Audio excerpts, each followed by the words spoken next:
For me, never giving up meant just that. I mean, every single day when I woke up, I thought, today's the day.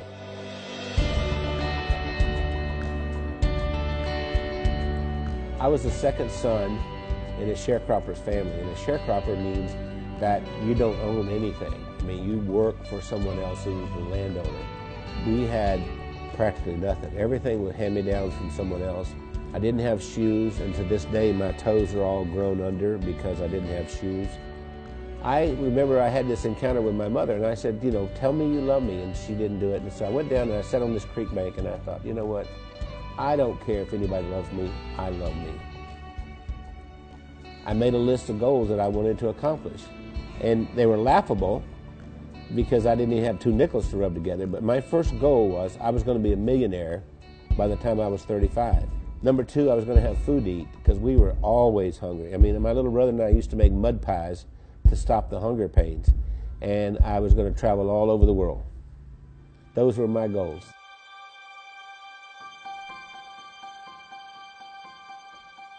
I've learned everything from working with Randy. I didn't know anything about business. I started out, before I met Randy, I was a teacher, a mathematics teacher. Well, I think we have a very good balance. Randy's really good in sales and telling the story and explaining why people need to have whatever it is that he's selling. And then he comes to me and says, Wendy, can we make it do this? And I have to get it done. We started working together, and we were together all the time doing things, and that we just, you know, couldn't be without each other. And once she got exposed to me, it was downhill from there. I mean, she could not last a day without me. That's probably true. That's what the COO does here. Does hair? She preps me. Spit on it, honey, like you used to do. I never spit. We retired a few times. Did he tell you that?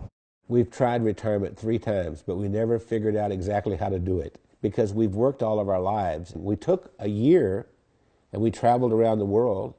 Then when the decision of the day became, where are we having breakfast? I thought, we're in trouble. If I were giving you advice and you were meeting Wendy for the first time, I would tell you, don't get your feelings hurt if she uses her phone while she's meeting with you. Hey, Kim. Hey, Chris. Okay. I'll see you in the morning. All right. Bye. Bye-bye. I kind of feel like a triage nurse at a hospital. And every week I go in and I reprioritize. No, I'm not approving that. I think what drives Wendy is her desire to be the best and provide the best of service to everyone. Awakened at 2:30 in the morning, and I hear this little click, and it's Wendy over there looking something up at 2:30 in the morning. And I'll say, why aren't you sleeping? You can do that tomorrow morning. We are the definition of entrepreneurs, and we don't like doing one thing at a time. We have to do a lot of things at the same time. It's not just Randy and Wendy doing all this work. The whole team, every single one of us works round the clock. Hey, gorgeous.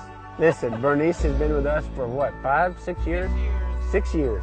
Yes. And we love her to death. I love you guys. Yeah. Randy leads with his heart. And he's the most incredible person I've ever met. He's gone through so much in his life. And I believe that Randy's, I'm going to make me cry here. Randy has made the difference in my life. What's important is, what do I contribute this day to make the world a better place?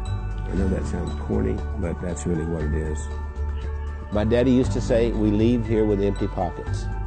The other thing my dad said is that when you leave, you'll be accountable for 2 things. 1, how did you treat Mother Earth?